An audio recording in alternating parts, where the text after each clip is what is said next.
For the second time in a week, an NBA coach has spoken out against ICE, and this time it's from the neighboring state of Wisconsin. And this is hardly a coincidence. With the fatal shooting of Renee Good at the hands of ICE, the Trump administration has officially crossed the Rubicon and justified waging war on U.S. citizens. Well, NBA championship winning coach Doc Rivers has something to say about that. And like Steve Kerr before him, Rivers did not hold back. I'm going to show the footage of Rivers speaking out, and you're going to want to see it, because this is looking like a growing trend. So hit that subscribe button so that we can continue to bring you the kind of media and cultural analysis that corporate media and their sponsors want to keep buried. If Marx were alive today, he wouldn't have much to say about religion, but he would definitely say that sports is the opiate of the masses. With traditional communities largely destroyed by the labor demographics of the late 20th century, sports became the premium substitute for authentic community, offering vicarious community through fandom.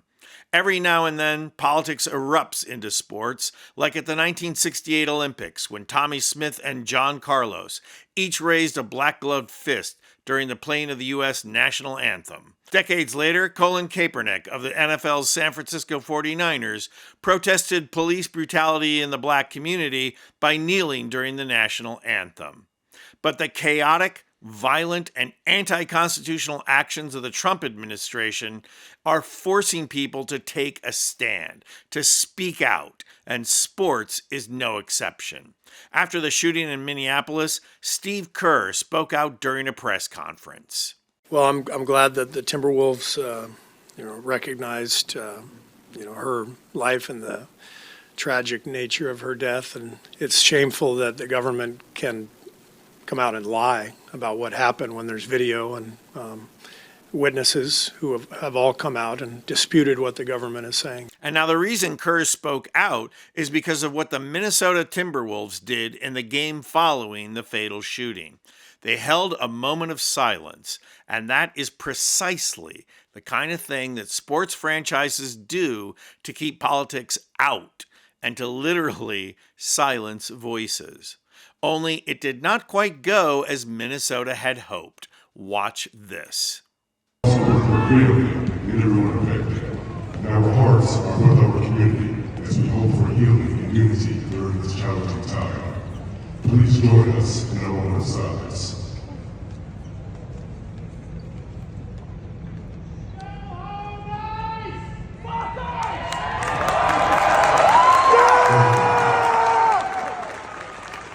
Now that is precisely the potential for sports to organize resistance. The Timberwolves tried to be middle of the road, but the fan base would not let them. Yes, they want to escape the chaos surrounding them, but they are also not willing to go along with sweeping this under the rug. The Minnesota fan base is clearly clamoring for professional sports to do more, and that's when neighboring Milwaukee Bucks coach Doc Rivers stepped up to the mic. Watch this. And it's awful. This lady was probably trying to go home, and she didn't make it home, and that's really sad. So the whole ICE thing it's a travesty. It's clearly, to me, we're attacking brown people, and I just happen to be brown, and I don't think it should just be brown people who are upset at this. I think we all have to be. I don't care what side of this thing you are on politically. What's going on in our country right now is absolutely wrong as far as the race stuff. The politics, I'm not going to get into. The race stuff I will, and it's just wrong, and we have to do something. But the only thing we can do right now is keep speaking up, because it doesn't seem like they care, and that's troublesome. Last thing I'm going to say, because I don't want to stay on this, but I could. I keep thinking about kids, and when I grew up, the president was always the role model, and I think about that and the effect of being a bully, lying. How is that good for our kids? And that worries me for our future.